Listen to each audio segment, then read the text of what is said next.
Cette vidéo vous est présentée par Rim Bendaou et Laura Mathias. Elle porte sur les deux indices de CDS, le CDX et l'ITRAX.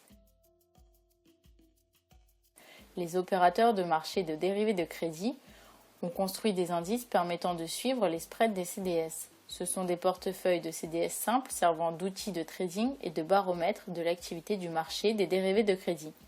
Les contrats d'indice CDS permettent à un investisseur d'acheter ou de vendre de la protection pour une maturité donnée sur un portefeuille de contrats CDS ayant des entités de référence différentes. Ces entités sont équipondérées et sélectionnées en fonction de leur notation et leur liquidité dans le marché CDS. Ce sont les CDS les plus liquides qui définissent donc le panier d'un indice. De manière schématique, l'indice est une moyenne des spreads des CDS sur les firmes qui le composent. C'est en 2004 que les groupes d'indices ont été formés, et ce par la fusion de l'indice TrackX et de l'indice iBoxx. La fusion donna lieu à deux indices sur les CDX, le CDX et l'ITRAX. Ces deux indices sont commercialisés et sont la propriété de Markit, qui est une société fondée en 2001 qui fournit des données indépendantes et des évaluations pour l'ensemble des classes d'actifs. Cet indice CDX porte sur des entreprises d'Amérique du Nord et des pays émergents. L'indice ITRAX porte quant à lui sur des entreprises européennes et asiatiques. Comme vous pouvez le voir sur l'écran Bloomberg, ces deux indices couvrent la majorité du marché du crédit dans le monde. Il existe plus d'une cinquantaine d'indices classés par région, secteur et qualité financière. L'ITRAX est présent dans 4 domaines différents.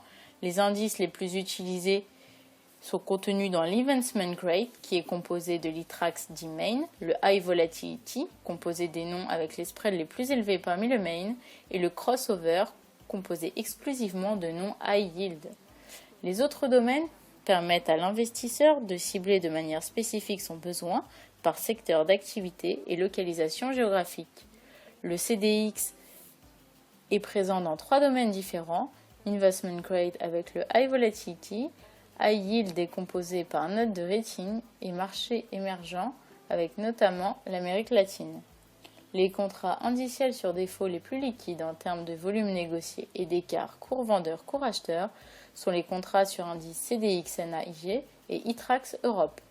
Ils évaluent les spreads de crédit d'un portefeuille de 125 firmes de la catégorie Investment. La pondération des CDS qui composent ces indices est donc égale à 0,8% pour chaque entité. Pour assurer une forte liquidité des indices, leur composition est mise à jour périodiquement. Elle est revue les 20 mars et 20 septembre de chaque année. Par exemple, pour l'ITRAX Europe, les noms dont la qualité financière s'est trop détériorée sont retirés du portefeuille et remplacés par des noms de bonne qualité. L'ITRAX est en ce moment à sa 20e série et cet écran Bloomberg montre le changement subi à la série 19.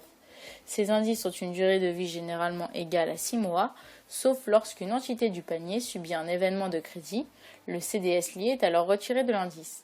Chaque année, il y a donc un minimum de 2 nouvelles séries par indice.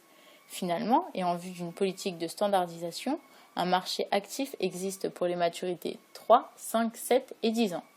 Les dates de maturité sont en général les 20 juin et 20 décembre.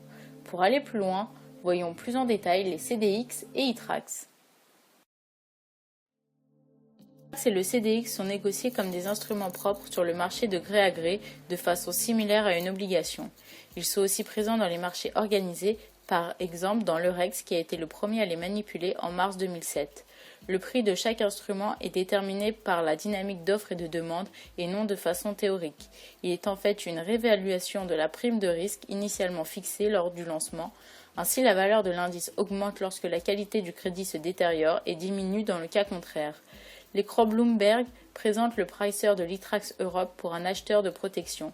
Il faut savoir que chaque indice a une prime fixe, ici trimestrielle, jusqu'à maturité du contrat.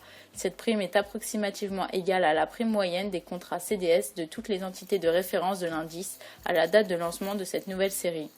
Si un événement de crédit affecte une des entités du panier CDS, 3 conséquences peuvent être tirées. Soit l'acheteur de protection donne au vendeur une obligation délivrable de l'entité de référence en défaut, soit le vendeur de protection paie à l'acheteur un montant défini. Le montant dans ces deux cas est égal au montant notionnel du contrat de l'indice divisé par le nombre d'entités de référence. Le troisième cas est celui où le contrat continue avec un montant notionnel diminué du montant notionnel de l'entité de référence en défaut. Le nombre des entités de référence dans l'indice sera donc réduit de 1. Intéressons-nous maintenant à l'évolution des prix des indices de CDS. Les événements historiques impactent directement le prix des indices, avec notamment la chute de Lehman Brothers en septembre 2008.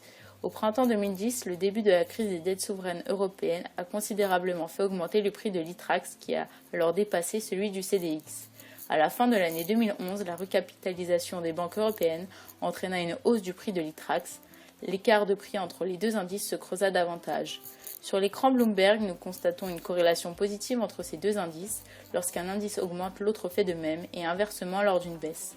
Une question se pose, faut-il acheter une protection sur un CDS ou plutôt sur un indice de CDS? Premièrement, le CDS et l'ITRAX ont un coût moins cher que les CDS. À mesure que le marché des contrats de CDS s'est développé, il est devenu évident qu'il présentait un inconvénient majeur pour une banque ou une institution financière gérant un portefeuille de risque de crédit. Pour réduire l'exposition globale au risque de crédit, il était nécessaire d'acheter tout un portefeuille de contrats de CDS, ce qui supposait un temps et des coûts de transaction considérables. Pour répondre à ces problèmes, ont été élaborés des contrats de CDS sur indice. Ensuite, on peut dire que prendre une position sur un indice est moins risqué que la prendre sur une ou plusieurs de ces entités de référence. Cette certitude se base sur la théorie moderne du portefeuille de Markowitz, à savoir l'utilisation de la diversification d'un portefeuille pour l'optimiser. En effet, nous savons qu'un investisseur peut réduire le risque de son portefeuille simplement en détenant des actifs qui ne soient pas ou peu positivement corrélés, donc en diversifiant ses placements. L'ITRAX et CDX étant des portefeuilles de CDS, ils sont alors moins risqués qu'un simple CDS. Les deux indices cités précédemment sont les plus échangés sur le marché car ils possèdent un nombre important d'entités de référence à hauteur de 125, faisant d'eux des indices moins risqués.